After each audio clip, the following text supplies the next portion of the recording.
Hi students.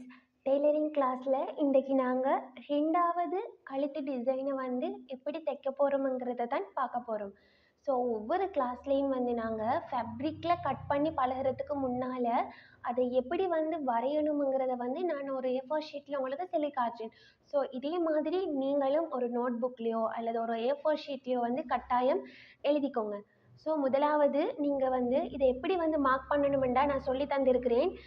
இது நார்மலாக நீங்கள் ஒரு ஃபேப்ரிக்கில் பார்க்கணும். சரியா? ஃபேப்ரிக்கில் பார்த்தேன்னு சொன்னால் சரியா அகலத்தில் 5 இன்ச்சும் நீளத்தில் 6 இன்ச்சுக்கும் நீங்கள் மார்க் பண்ணி கட் பண்ணிக்கணும். சரியா? ஸோ நான் இப்படி பாருங்கள், எல்லாத்தையுமே நான் கட் பண்ணி வச்சுக்கிறேன். சரியா? இப்படி நீங்களும் 6 கழுத்துக்கும் ஒரு கழுத்துக்கு 2 பீஸ் படி 6 கழுத்துக்கும் நீங்கள் 2 பீஸ் கட் பண்ணி வச்சுக்கோங்க. ஸோ ஆல்ரெடி நாங்கள் ஒரு கழுத்து தச்சு முடிஞ்சு.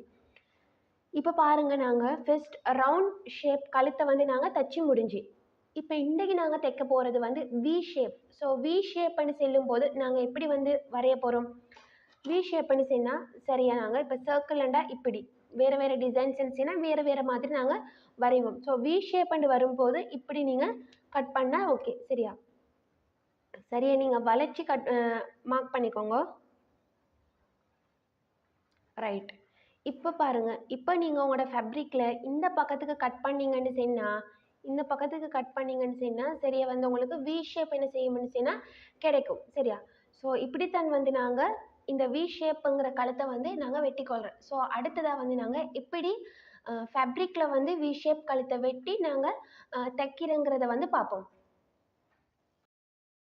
ஓகே. எப்படி நாங்கள் இதை ஒரு வ்ளாகில் வெட்டணுங்கிறத பார்த்துட்டோம். ஸோ நீங்கள் இப்போ நாங்கள் ஃபர்ஸ்ட்டுக்கு ஆல்ரெடி உங்களுக்கு சொன்ன மாதிரி நாங்கள் இங்கே பழகுறோம்ங்கிறதுனால எங்களுக்கு முதலாவது ஒரு ட்ரெஸ்ஸுக்கு எங்களுக்கு கழுத்து டிசைன் போட்டு பார்க்கல சுட்டி நாங்கள் என்ன செய்கிறோம்னா ஃபேப்ரிக்கில் ட்ரை பண்ணி பார்க்குறோம். ஸோ அதே மாதிரி பாக்ஸ் ஷேப்பில் வரைஞ்சதுக்கு பின்னால் நாங்கள் என்ன செய்யணும்னா அந்த வி ஷேப்பில் வரைஞ்சிக்கணும். சரியா? வரைஞ்சி நீங்கள் கட் பண்ணிங்கன்னா ஓகே. ஸோ நான் இதில் பாருங்கள், பெனில் அந்த பாக்ஸ் ஷேப் உங்களுக்கு வரைஞ்சி காட்டிக்கிறேன். நீங்கள் பெனில் வரைய வேணும். ஏன்னா அது அவ்வளோ நீட்டாக இருக்காது. ஸோ உங்களுக்கு வீடியோவில் விளங்காதுங்கிறதுக்காக வேணும், உங்களுக்கு கண்ணுக்கு நான் வரைஞ்சது விளங்கணுங்கிறதுக்காக தான் நான் பெனில் என்ன செஞ்சுக்கிறேன், அந்த பாக்ஸை வரைஞ்சிக்கிறேன். சரியா?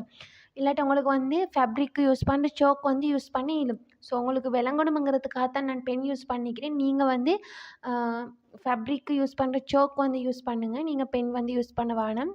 பென் யூஸ் பண்ணேன்டா அது விளங்கும்.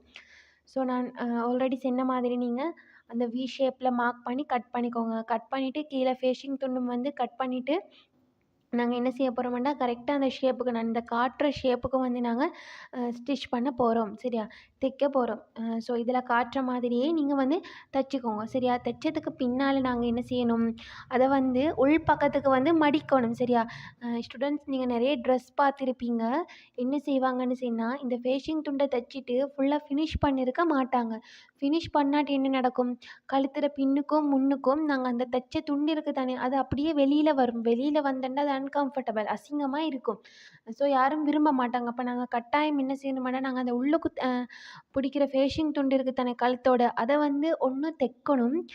தைக்காதவங்க என்ன செய்கிறோம்னு சொன்னால் நான் ஃபஸ்ட்டு கிளாஸில் உங்களுக்கு சொல்லி தந்திருப்பேன் தானே, பெரிய தையல், அதாவது எங்களுக்கு ஒன்று விட்டு ஒன்று பெரிய தையல் போடையிலும். இப்போ நாங்கள் ஒரு ட்ரெஸ் ஒன்று தைச்சி விற்க போகிறோம், சேல் பண்ண போகிறோம்டா நாங்கள் மிஷினில் தைக்கிறத விடவும் எங்களுக்கு பெஸ்ட்டு நாங்கள் ஒரு பெரிய தையல் ஒன்று நாங்கள் உள்ளுக்கு தைச்சேன்னு சொன்னால் அது ரொம்ப நீட்டாக இருக்கும். அதே மாதிரி நீங்கள் என்ன கலரில் ஃபேப்ரிக் யூஸ் பண்ணுறீங்களோ அதே கலரில் தான் நீங்கள் அதில் நூலும் யூஸ் பண்ணணும். ஸோ நான் இங்கே ஒயிட் கலர் நூல் யூஸ் பண்ணுறது, பெண்ணால் வரைகிறது எல்லாம் வீடியோக்கு உங்களுக்கு கிளியராக வரைஞ்சிருக்கிறது, அந்த நூல் தைப்பட்டு இருக்கிறது எல்லாமே கிளியராக விளங்கணுங்கிறதுக்காக வேண்டி. ஸோ நான் இதில் உங்களுக்கு அந்த உள்ளுக்கு போடுற ஃபேஷிங் துண்டை தைச்சி காட்டுவேன். ஸோ விருப்பமானவங்க தைக்கலும், அப்படி இல்லாதவங்க நீங்கள் ஃபுல்லாக ஃபேஷிங் துண்டை மடிச்சு விட்டு கொஞ்சம் அதை ஷேப்பாக மடித்து குண்டூசி அடிச்சுட்டு உங்களுக்கு கையால் அந்த பெருநூல் உடையிலும். ஸோ அப்படி ஓடினா நீட்டாக இருக்கும். அதே மாதிரி நீங்கள் அந்த ஃபேஷிங் துண்டை திருப்பினதுக்கு பின்னால் கட்டாயம் ஒரு தடவை அயர்ன் பண்ணிக்கோங்க. கழுத்து தைக்கும் போது அயர்ன் பண்ணி தைக்கும் போது கழுத்து நீட்டாக வரும். ஏன்னா ஒரு ட்ரெஸ்ஸில் கழுத்து நீட்டாக இருந்தால் தான் அந்த ட்ரெஸ்ஸே அழகாய்க்கும். தேங்க்யூ.